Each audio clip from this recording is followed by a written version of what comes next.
Hi, good morning. I'm Matt Pak. I'm Workforce Development Manager at Reuse Hawaiʻi.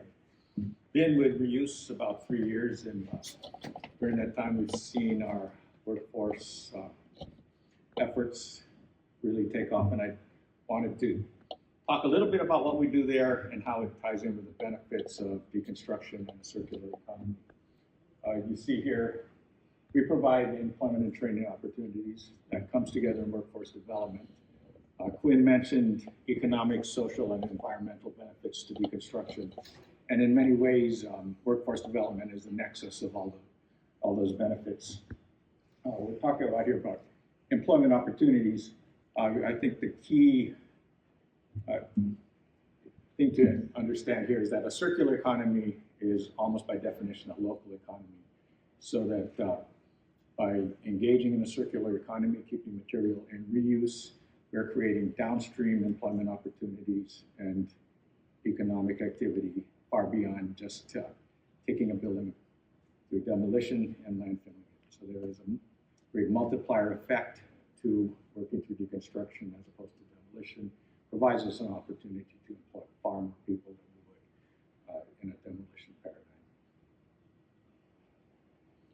But just to kind of go a little wonky on you, just to give some numbers, you can see that this is income to wage earners engaged in demolition as opposed to deconstruction. And I think what you see is that deconstruction takes a crew of about up to 6 to 8 individuals, whereas demolition folks can, with heavy machinery, can demolish a house with 2 to 3 people. So right off the bat, we are employing far more people.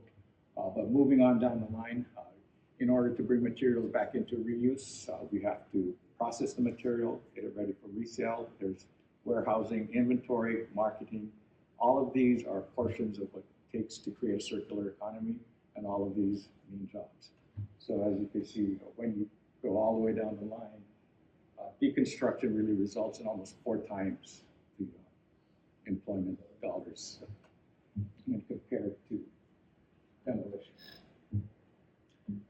Just to give the numbers, how we derive those numbers, this builds on work done by Cornell University, their Just Places and Circular Construction Lab.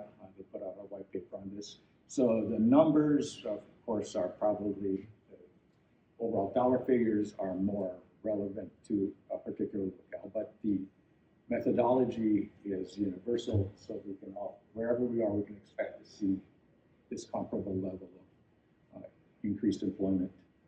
Just from the statistics from the EPA, estimate that if you were to demolish and landfill construction materials, it generates about 0.6 dollar for 0.6 jobs for every 1,000 tons of waste.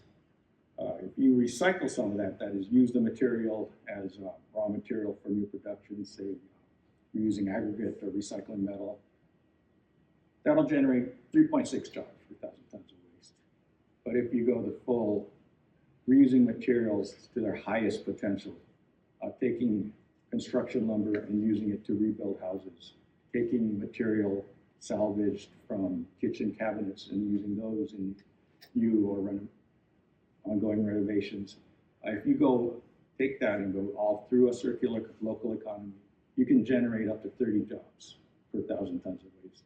So that is a very significant benefit. And as Senator Lee mentioned, when you're addressing issues like the cost of living, everything else in Hawaii, it really behooves us to take a look at that alternative.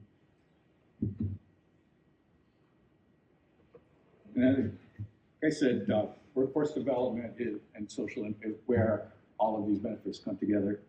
We have several initiatives at Reuse Hawaiʻi. We are building an inclusive workforce. We have, over the past couple of years, employed 10 individuals who have overcome various barriers to employment, including previous incarceration, returning citizens, folks in recovery from substance abuse. We've done this in partnership with furlough programs, Laumaka and Women's Bridge Program. We've also worked with very closely with Work Hawaiʻi division, it's the city's Department of Community Services. That allowed us to employ right now almost 50% of our frontline Oahu workforce are individuals facing barriers to employment, second chance employees. But that is that's permanent employment. We're very excited about a new initiative we're taking on right now. We received funding through Senator Schatz's office for a community project. Funding, by the way, is, as of this morning, once again, liquid and not frozen, which is nice to know. But what we aim to do is train in stipended, on-the-job training, up to 6 individuals at a time in a 22-week training program. This program will allow us to, one, deliver stackable, transferable certifications, including OSHA 10, first aid and CPR, as well as some of the softer skills that behoove those re-entering the workforce, things like financial literacy and the Hawaiian cultural context of what we do. Through this funding, we're able to do this.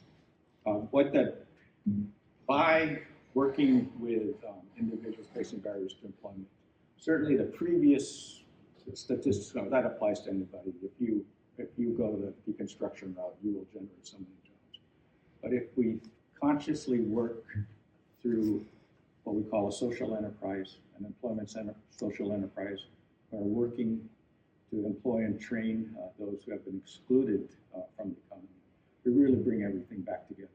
When you talk about the environmental benefits, most of us will have to acknowledge that the environmental impacts of our waste crisis really fall disproportionately upon those who have little say, those who are incarcerated and so forth.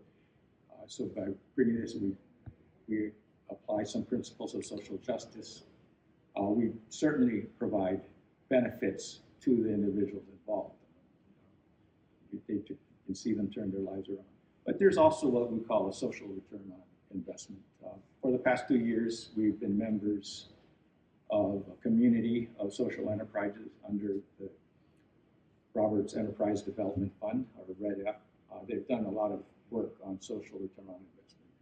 It's somewhat difficult to really quantify the social return on investment of our work in particular. It's small, but REDF has aggregated data over many years and over many social enterprises in their community.